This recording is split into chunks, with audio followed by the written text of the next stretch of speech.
Hello everyone, welcome to my channel. आज का हमारा टॉपिक है how to draw 20 degree angle.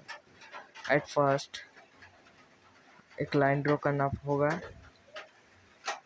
ये हो गया पॉइंट ए और ये पॉइंट बी। पॉइंट ए में कोई भी माप लेके कॉम्पास को बैठाना है और एक सुइटेबल रेडियस के साथ कॉम्पास को राउंड करना है। ओके,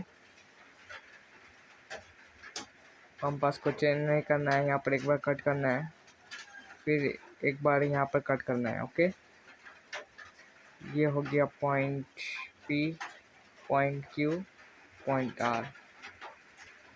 पॉइंट क्यू में कॉम्पास को बैठाना है और यहाँ कट करना है। तो पॉइंट आर में कॉम्पास को बैठा के यहाँ पर कट कर देना है। अब ये पॉइंट और ए पॉइंट के साथ इसको मिला देना है। ये हो गया हमारा 20 डिग्री का एंगल। ये पॉइंट सी। ओके, तो angle C A B equal to होगा 20 degree angle. So please guys, like and subscribe.